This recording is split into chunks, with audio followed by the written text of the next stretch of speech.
Welcome friends, প্রত্যেকে স্বাগত আমাদের ইউটিউব চ্যানেলে। যে সমস্ত ভিউয়ার্সরা প্রথমবার চ্যানেলটি দেখছেন তারা অবশ্যই চ্যানেলটিকে সাবস্ক্রাইব করে দেবেন এবং চ্যানেলের পাশে থাকা বেল আইকনটি প্রেস করবেন, যাতে এই রকম খবরাখবর সবচেয়ে দ্রুত আপনার কাছে পৌঁছে যায়। তো আজকে যে বিষয় নিয়ে কথা বলে সেটা হচ্ছে ডিপিএসসি মালদার একটি পোস্ট রিপোর্ট আজকে আপনাদের সামনে তুলে ধরবো। তো 42,949 একটি নতুন ট্রেন্ডিং জেনারেল ভার্সেস রিজার্ভ সম্প্রতি উঠে আসছে 11,765 প্যানেল প্রকাশিত হওয়ার পর, অর্থাৎ মাননীয় গৌতম পাল মহাশয় তার জামানায় যে প্যানেল প্রকাশিত হয়েছে 11,765 প্যানেল, তার মধ্যে যেভাবে তিনি বিন্যস্ত করেছেন এন্টায়ার সিনারিও, তার সাথে 42,949 প্যানেলের খাপ খাচ্ছে না, যেটা কিনা মানিক জামানায় হয়েছিল। তো মানিক জামানায় যে এসসি ওবিসি বি প্রার্থীদের সাথে নৃশংস অত্যাচারের কাহিনী কিন্তু আজকে তুলে ধরা হবে এই গোটা ভিডিওতে। আশা করি ভিডিওটা আপনাদের ভালো লাগবে, তো স্কিপ না করে পুরো ভিডিওটা দেখুন, আসল সত্য আপনাদের সামনে কিন্তু উঠে আসবে। তো চলুন শুরু করা যাক আজকের ভিডিওটা। আমরা এই ভিডিওর প্রথমে যে বিষয়টা নিয়ে কথা বলে সেটা হচ্ছে 11,765 যে প্যানেল, অর্থাৎ মাননীয় গৌতম পাল মহাশয়ের যে প্যানেল প্রকাশিত হয়েছে, সেই প্যানেলে যদি আমরা দেখি তো সেখানে আমরা নন এক্সামটেড ক্যাটাগরি বাংলা মিডিয়াম নন এক্সামটেডকে আমরা তুলে ধরার চেষ্টা করছি।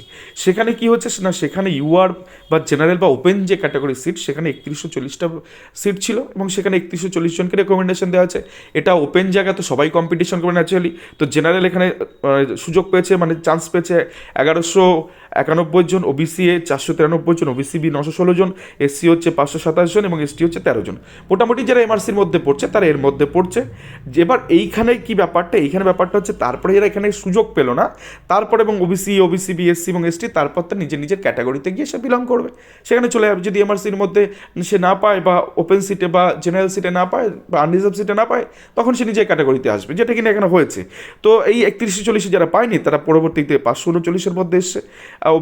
ওবিসি বি হচ্ছে 3140 যারা পায়নি তারা ওবিসি 388 তাদের নিজের ক্যাটাগরিতে এসছে। এসসির ক্ষেত্রেও তাই, যারা 3140-এর মধ্যে ঢুকতে পারেনি তারা চলে আসলো কোথায়, নিজের ক্যাটাগরিতে 1263-তে। এসটির ক্ষেত্রেও তাই। মোদ্দা কথা, এখানে যদি আমরা ওবিসি বি এসসি এবং এসটি দেখি, তাহলে ওবিসি এর ক্ষেত্রে 3140 প্লাস 539 দুটো সিটেই কিন্তু তারা কম্পিটিশন করেছে এখানে।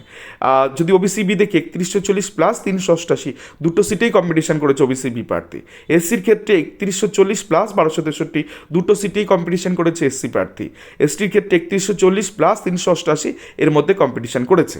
এখন বিষয়টা হচ্ছে, এটা তো পুরো পরিষ্কার যে 3140 অর্থাৎ আনরিজার্ভে প্রথম ফাইট করবে, তারপর না পেলে তারা তার নিজের ক্যাটাগরিতে আসবে। এখানে কোনো কঠিন, কোনো না বোঝার মতন কিছু বিষয় নেই, যেটা কিনা এই প্যানেলে সুন্দরভাবে নন এক্সামটেডে হয়েছে, এক্সামটেডে হয়েছে, এক্স সার্ভিস মানে হয়েছে এবং প্যারা টিচারে হয়েছে। তো এরকম করতে করতে সেম একই ক্রাইটেরিয়া ফলো করতে যেহেতু প্যারা টিচার বা এক্স সার্ভিসম্যান বা এক্সামটেডে ওখানে সুইটেল প্রার্থী ছিল না, নন এক্সামটেডে সেখানে ঢুকেছে, সেখানেও এইভাবে বিন্যস্ত হয়েছে। এরকম করে যদি আমরা 11,765 কাট অফ মার্কসটা দেখি বাংলা মিডিয়ামে, তো জেনারেলে কাট অফ, ওপেন সিটে কাট অফ বা রিজার্ভসি কাট অফ তো বেশিই যাবে। তো 29.55 গেছে, দেন ওবিসি কাট অফটা নিচেই যাবে, 29.08 গেছে, দেন ওবিসি বির কাট অফ 29.384 গেছে, দেন এসসির কাট অফ 21.275 এবং এসটির কাট অফ 24.546। ন্যাচারালি যেমন যাওয়ার তেমনিভাবে গেছে। আর এটা পুরো পরিষ্কার যে জেনারেল বা ওপেন সিট বা আনরিজার্ভ সিটের কাট অফ সব সময় বেশি হবে এবং category OBC A, OBC B এবং এসসি এবং এসটির কাট অফ সবসময় কম যাবে। এটা ন্যাচারালি হচ্ছে। আর এখানে কোনো বার্ডেন নেই। আমরা গত কয়েকটা ভিডিও আগে আমরা দেখিয়েছিলাম যে 90 নিচে পেলেও কিন্তু ক্যাটাগরির ছেলেমেয়েগুলো কিন্তু ওপেন সিট বা জেনারেল সিটে যাবে। যদি তেমনটা না যেত তাহলে প্যানেলটা অন্যরকম হতে পারতো, তাই না? তেমনটা কিছু হয়নি। তো এটা 11,765 বিষয়। এবার আমরা চলে আসবো যে বিষয় নিয়ে, সেটা হলো 2016 সালে মালদা ডিপিএসসি, অর্থাৎ 42,949 যে নিয়োগ হয়েছিল, সেখানে মালদা ডিপিএসসির আমরা নন এক্সামটেড যে ক্যাটাগরি বাংলা মিডিয়াম সেটাকে আমরা নিয়ে এসি। তো এখানে দেখো 1104টে ভ্যাকান্সি ছিল, সেম জিনিস আনরিজার্ভ, জেনারেল বা ওপেন সিট। তো 1104-এর মধ্যে কিছুটা ট্রেন নিয়োগ পেয়েছে, বাকি 960 জনকে রেকমেন্ডেশন দেওয়া আছে। এখানে কি হবার কথা ছিল, এখানে হবার কথা ছিল যে এটা ওপেন সিট, এখানে ওপেনভাবে কম্পিটিশনটা করা উচিত ছিল। জেনারেল ঢুকবে, ওবিসি এ ঢুকবে, ওবিসি বি ঢুকবে, এসসি এসটি সবাই ঢুকবে, কারণ যদি এমআরসির মধ্যে পড়ো, তোমার নাম্বার ভালো থাকলে তুমি ঢুকতে পারো। কিন্তু এখানে 2016 সালে যে ঘটনাটা ঘটানো হয়েছে মানিক জামানায়, সেটা হচ্ছে শুধুমাত্র 960টা এরা শুধু জেনারেল দিয়ে ফিল আপ করে দিয়েছে। 960টাই দেখো, এই তোমরা দেখতে পাচ্ছ যে 960 জনকে জেনারেল ক্যান্ডিডেট, তার কাট অফটা যদি তুমি একবার দেখো 23.578 থেকে 14.397, মাইন্ডেড, ভালো করে লক্ষ্য করো, 23.57 থেকে 14.397। কোনো ওবিসি এ প্রার্থী, কোনো ওবিসি বি প্রার্থী, এসসি এসটি কাউকে ঢোকানো হয়নি। আমি ওবিসি এটা বাদই দিলাম, এই ঝান্ডার মধ্যে আমরা পড়তে চাইছি না। ওবিসি বিটা তুমি দেখো 140টা ক্যান্ডিডেট ছিল, কিছুটা ট্রেন দিয়ে পূরণ করে দিয়েছে, বাকি 48টা ক্যান্ডিডেট এখানে নন ট্রেনকে নেওয়া হয়েছে। তার কাট অফ যদি আমরা দেখি 23.520 থেকে 20.360। আজকে বলো তো এরা কেন এই আনরিজার্ভ সিটের মধ্যে যাবে না? কোথায় 23, কোথায় 20, কোথায় 14 গেছে, লাস্ট হচ্ছে জেনারেল বা আনরিজার্ভের জেনারেলের কাট অফ। তাহলে এই 48 জন প্রার্থী তারা ঢুকে যেতে পারতো ওপেন সিটে, পিছন থেকে 48 জন এখানে আসতে পারতো, সেটা হয়নি।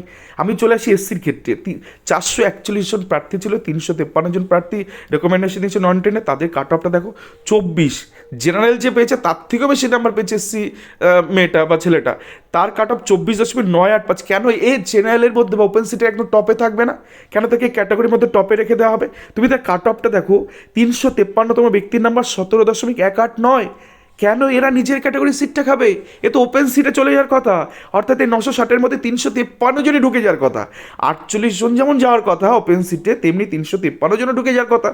তুমি এসটির ক্ষেত্রে চলে আসো, দেখো 49 জন, এর মধ্যে 20 জনকে আমি আইডেন্টিফাই করেছি যারা কিনা ওই 14.397 থেকে বেশি। আমি তো ধরো না প্রথম ব্যক্তির কথা বললাম, যে 49 জনের মধ্যে প্রথম ব্যক্তি 19.466 পেয়েছে, সে কেন যাবে না ওপেন সিটের মধ্যে? ভাবা যায়? বা এরকমভাবে প্রত্যেককে ক্যাটাগরির মধ্যে রেখে দিয়েছে, অর্থাৎ আনরিজার্ভ সিট যেটা পাওয়ার কথা, একবার ভাবো, যেখানে কি আমি ধরলাম ওবিসি বি তাদের পাওয়ার কথা 960 প্লাস 48, তারা সেখানে পেয়েছে গুটি কয়েক 48টা ভ্যাকান্সি। ওইসির কথা যেখানে 960 প্লাস 353 পাওয়ার কথা, সেখানে শুধু তারা সিট পেয়েছে 353টা। এসটি যাদের 960 প্লাস 49 পাওয়ার কথা, তারা শুধু পেয়েছে 49টা ভ্যাকান্সি। এখানে কি পরিমাণ বৈষম্য! যাদের হকের জিনিস তাদের দিলই না, কোনো রুলস নেই, কোনো রিজার্ভেশন অনুষ্ঠান নেই, কিচ্ছু নেই, মানলই না কিছু, ওপেন সিটি কাউকে ঢোকালো না। এই কেমন শয়তানি, এই কেমন বজ্জাতি, কি চলেছে এই প্যানেলের সাথে? আমরা আসবার পরে এক্সামটেড নিয়ে সেম 533, 534টা আনরিজার্ভ ভ্যাকান্সি ছিল, আনরিজার্ভ বা ওপেন সিট ছিল, জেনারেল ছিল, সেখানে 533 জন নন টেনকে চাকরি দেওয়া হয়েছে। সেম জিনিস দেখো, জেনারেল এক্সামটেড 33 জন ছিল, মানলাম তুমি দিয়েছো, সাধারণ নন এক্সামটেড থেকে জেনারেলদের 500 জনকে নিয়োগ দিয়েছে। বাকি ওবিসি এক্সামটেড এখানে ঢুকবে না, ওবিসি বি এক্সামটেড এখানে ঢুকবে না। তুমি কাট অফটা একবার দেখো, যদি এক্সামটেডের কাট অফ ধরে আমি বলি 22.278 থেকে 11.541, আমি যদি ওবিসি এ এক্সামটেড দেখি 23.78 থেকে 11.817, বলো তো এই 62 জন কেন এক্সামটেডের মধ্যে ঢুকবে না? মানে জেনারেল এক্সামটেডের মধ্যে কেন ঢুকবে না? আমি তো ওবিসি বি দেখি 13 জন পেয়েছে 23.839 থেকে 12.929। আরে বাবা, জেনারেলের এক্সামটেডের কাট অফ 11.514, সেখানে তো তার থেকে বেশি, কেন এরা এখানে ঢুকতে পারছে না? এসসির ক্ষেত্রে যদি দেখি 22 জন এক্সামটেড আছে, এসসি এক্সামটেড, তারা তো এক্সামটেড জেনারেল কোটাতেই তারা প্রথমে যাবে, তো সেখানে তাদেরকে নিজের ক্যাটাগরিতে রেখে দিল। সেখানেও 21.098 থেকে 12.418, এগুলো তো গেলে এক্সামটেডের ঘটনা। তারপরে যে নন এক্সামটেডটা এসছে, সেখানেও তো দেখো 500টা সিট ওখানে পড়ে আছে। আরে বাবা, এই 500টা সিটের মধ্যে তো সাধারণ ওবিসি এ প্রার্থীরও এই যে একজন পেয়েছে ওবিসি এ প্রার্থী 24.921, বলো তো এই যে 500 জনের মধ্যে যার কাট অফ 14.395 থেকে 12.978, সেখানে এই যে ওবিসি এ নন এক্সামটেড প্রার্থী যে একজন পেয়েছে, তাকে কেন নিজের ক্যাটাগরিতে রাখবে? 24. কত হাইস্ট ডবল নাম্বারে গায়ে নাম্বার পেয়েছে, তাকে তার ক্যাটাগরির সিটটা তাকে খাইয়ে দিল। ওপেন সিট বা জেনারেল সিটে এদেরকে এখানে আনাই হলো না। এই ঘটনা OBC A, OBC B, SC ST এক্সামটেডের ক্ষেত্রে যেমন ঘটেছে, নন এক্সামটেডটা কনভার্ট করার পরেও সেই ওপেন সিটে কিন্তু কাউকে দেওয়া হয়নি। এই ঘটনা 2016 সালের মালদা ডিস্ট্রিক্টের প্যানেলে ঘটেছে। এই রকম ভয়ঙ্কর তথ্য আমাদের হাতে এসে পৌঁছে গেছে। তো যাক, আমরা এবার একটু দেখি এক্স সার্ভিসম্যানে কী করেছে। 89টা ভ্যাকান্সি, সেম ঘটনা দেখো, 89টা সেই এক্স সার্ভিসম্যান 2 জন পেয়েছে। তো দুজনের নাম্বার হচ্ছে 17.283 থেকে 13.877। আমাকে বলো তো এখানে, আচ্ছা এখানে আমি যতদূর দেখতে পাচ্ছি এখানে সেই অর্থে নেই, তাহলে এই যে বাকি যে 87টা জেনারেল সিট যেটা নন এক্সামটেড থেকে নেওয়া হয়েছে, এখানে এরা কেন ঢুকবে না?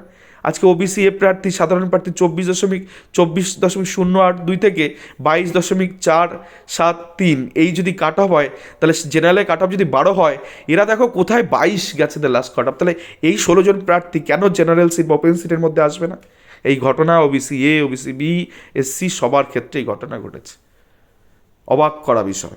এবার আমরা শেষ পর্বে চলে এসেছি যে প্যারা টিচার, প্যারা টিচার এই 2016 সালে এই কোনো প্যারা টিচার কোটায় দেখি 192টা ভ্যাকেন্সি ছিল, 189 জনকে তুমি দিয়েছো, 3জন হয়তো ট্রেন পেয়ে গেছে।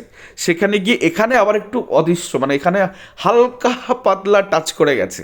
কেমনভাবে দেখো, জেনারেল প্যারা টিচার যারা নর্মালি 68 জন পেয়েছে, ঠিক আছে মানলাম, তার থেকে এই যে ওবিসি প্যারা টিচারদের কাট অফ বেশি, এরা প্রত্যেকেই যেতে পারতো ওখানে, তো ওখানে দেয়নি, তাদের নিজের ক্যাটাগরি দিয়ে সিটগুলো খাইয়ে দিয়েছে।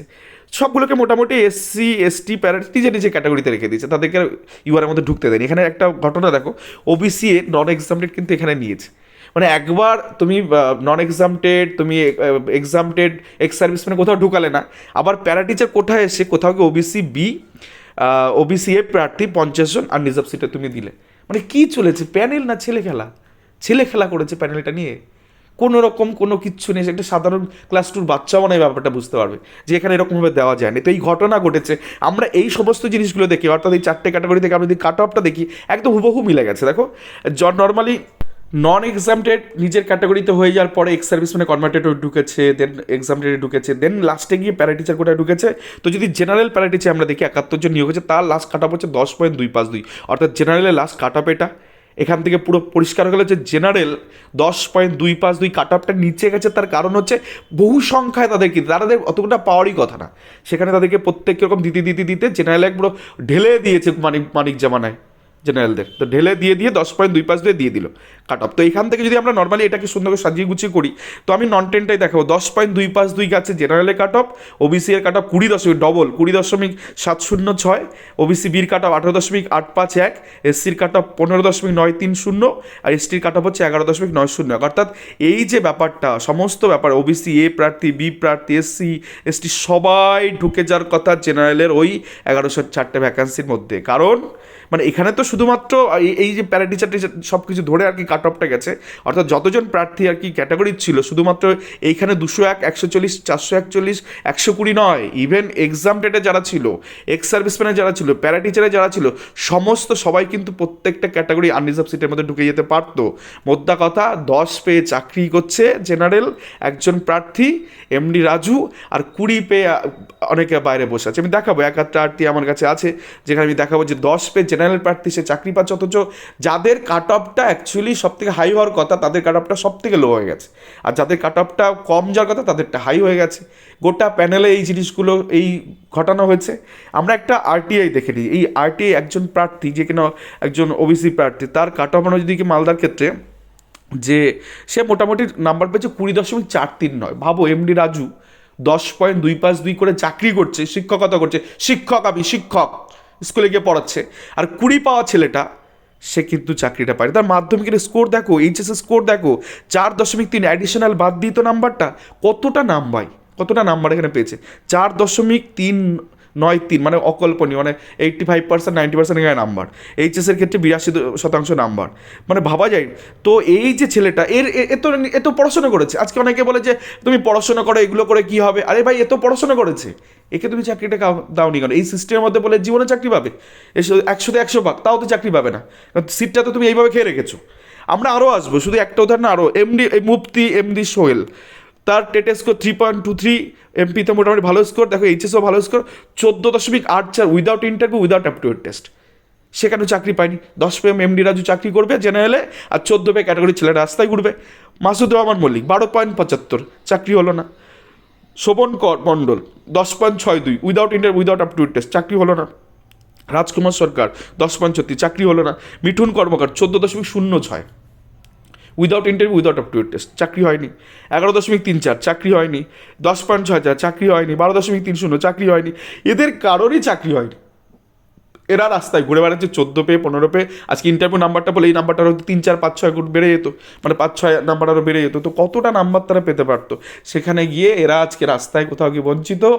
আর মানিক জামানার এই সুন্দর গোছানো প্যানেলে, এত সুসজ্জিতভাবে প্যানেলটাকে করা হচ্ছে, একটা বায়াস প্যানেল, যে প্যানেলটাকে পুরোপুরি একটা শ্রেণীকে দিয়ে দেওয়া হচ্ছে।